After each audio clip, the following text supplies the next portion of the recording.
Brought to you by stationhousecoffee.com and inspireddisorder.com/ting. What you manifest in your mind, you can bring to reality. UFC on ESPN, I versus Calvillo, just happened this past Saturday, of course, as the events have been out of the UFC APEX facility out in Las Vegas. Coming up pretty soon, though, they're going to be going to Fight Island, which they've been to before. It's not the island everybody thought was going to be. It is just one of the man-made islands out in Abu Dhabi, which is fine, I guess. I don't know. They're doing fights. It's not like I think, along with a lot of people, we were hoping for something a bit tropical.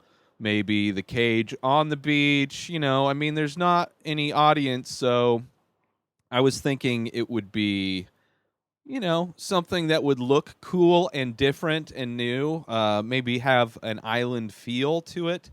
But as reality does, especially in 2020, disappoints. So anyway, at least the fights are still going. I still enjoy the fights. This card overall, I think, was a bit of a stinker, even though it started out with a bang. The first three fights ended within the first minute. Just TKO, KO, TKO. Tyson Nam had a great win.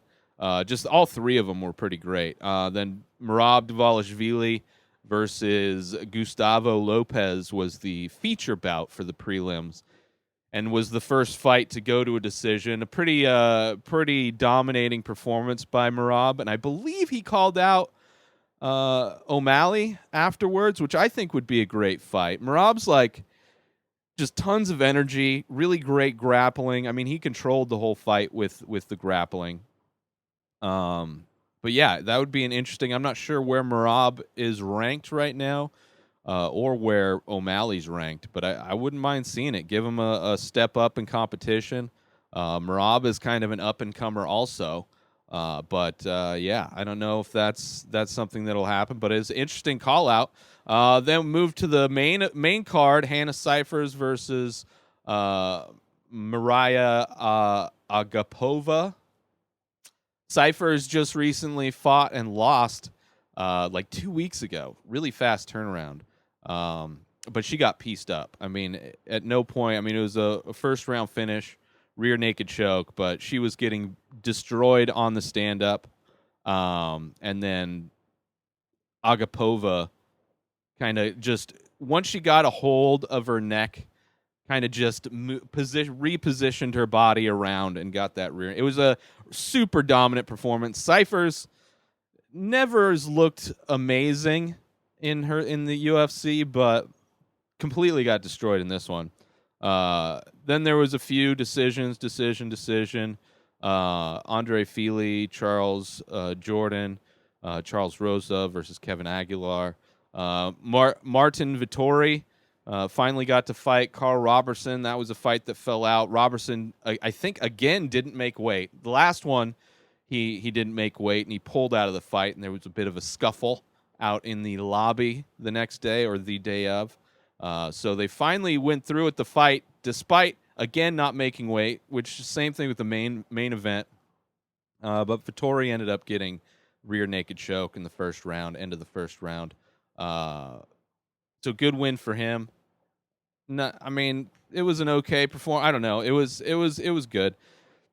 And then, of course, the main event: Cynthia Calvillo stepping up in weight against Jessica Ai, who again misses weight for, I think, her second fight in a row missing weight. And considering she just fought for the belt, it's kind of disappointing. It's really disappointing when fighters start having a trend of missing weight, like Ray Borg, who pulled out of this fight due to family issues, which I think was supposed to be fighting Merab, I believe. I could be wrong on that one. But yeah, so Calvillo steps up and had a good win. Pretty dominant performance on the ground. Controlled it for a lot of it on the ground. And it was okay. It was okay. I mean, the card started off with a lot more fire than it ended with. So overall, and it's like a fight that I didn't really care too much about, like being headlined by Calvillo versus Calvillo's been kind of on a skid. She hasn't looked that great. She came in looking amazing, but I think she changed up her camp recently over to AKA. So, maybe this is a sign that she's gonna, maybe hit that next level or something. And Jess Guy, I don't know what's going on there. It's so disappointing to see fighters not make weight consistently. But yeah, so that was the fight from this past Saturday, UFC on ESPN. Next Saturday is another UFC on ESPN, so that's nice. This one headlined by Curtis Blaydes versus Alexander Volkov for the heavyweight. I forgot he was heavyweight. Should be good, especially in that small cage. That small cage definitely helps press the action. I don't think we've seen a heavyweight fight yet in that small cage, the Apex. Aside from the Dana White Tuesday night fights, I mean, I've definitely seen heavyweight fights in that cage, but nothing. Definitely, it is telling and noticeable the quality of fighter that is already established in the UFC versus the people that come on to the Contender Series, because they tend to be a bit slower, but they don't push the action as much as these guys did. And it was a great fight. But this card coming up looks pretty fun overall. I mean, you got the headliner, Curtis Blaydes versus Volkov. I would imagine Curtis Blaydes, aside from running into Ngannou, has been on a tear in the heavyweight division. Volkov is a little bit older. Is that the tall guy? He's been doing good, though, too. I mean, it should be a good fight, but yeah, he is the tall guy. So we'll see. I mean, Curtis Blaydes' wrestling is next level. But let's see, Volkov, how does he win? Oh, he wins different. I mean, Volkov was completely destroying Black Beast Derek Lewis up until the last round, where he kind of let Lewis get back into it. Josh Emmett fighting Shane Burgos.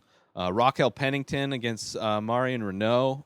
I'm always a fan of Raquel. It'd be interesting to see how she performs. It's been a while. I don't know if the last one was a title shot or not, but it's a good one. Lyman Good versus Bilal Muhammad. Muhammad is always a great fighter to watch. Jim Miller versus Roosevelt Roberts should be great. Jim Miller's, that's going to be a catch weight for some reason. I guess maybe Roosevelt can't get down to 155. Clay Guida is always a fan favorite. I love Clay Guida, and he still brings that same energy to the fight. He's fighting Bobby Green. That should be good. Tisha Torres, of course. Fighting on the undercard, you got Courtney Casey versus Jillian Roberts, Matt Frivola versus Frank Camacho, Roxanne Modafferi versus Lauren Murphy. That's the second fight on the card. I am looking forward to that. Roxanne has definitely changed up and focused more on her stand-up and has looked great. I forget who she fought. She just fought somebody that she was like a super underdog for and just pulled out a dominant win. Macy Barber. Yeah, she stopped Macy Barber's unbeaten streak. And that's 100% Roxanne. I mean, she's always had great jiu-jitsu, but she's really turned up, and she's made a point. She posted, I don't know if it was before or after that last fight, that she's tired of kind of not being the best fighter that she could potentially be. So she's going all out, trying to really put a run in at getting a title, and that would be amazing. I'm a huge fan of Roxanne, and Lauren Murphy's an old school vet, so at least I believe she's an old school vet. Yeah, she's definitely been around. She's on a 2-fight winning streak, so we'll see. I'm looking forward to that. But there's a few fights on next week's cards that I'm looking forward to. Hopefully it's fun. It was a fun night of fights. I got pretty drunk, to be honest. But I was still entertained. I wasn't dealing with like stress and anxiety like I've been dealing with so much, so I was able to enjoy it a lot more. Be sure to check out and support our sponsors, of course, stationhousecoffee.com and Station House Coffee on the Instagram for small batch single origin, premium coffee, brewed in Vermont and shipped directly to you. Get some high-quality coffee, support small business, and support the show by going to stationhousecoffee.com and follow Station House Coffee on Instagram. Also, get $25 in credit with your new cell phone service over at Ting. Go to inspireddisorder.com/Ting. That's Ting. It's where you get $25 in credit for best coverage in the world. Same low rates, now with 3 coast-to-coast networks. I use Ting. I love it. My cell phone bill is minimal. It's so low, like $20-30 since this quarantine started. So you can get basically a month of service if you're living my life when you go sign up now over at inspireddisorder.com/Ting. That's Ting for $25 credit. New episodes of The Ray Taylor Show come out every single day. Subscribe on IGTV, YouTube, and everywhere else podcasts are found. Go binge the full week ad-free over at patreon.com/inspireddisorder. Buy new merch over at inspireddisorder.com. Follow the show on Instagram at Ray Taylor Show. Have a wonderful day, everybody. Peace out!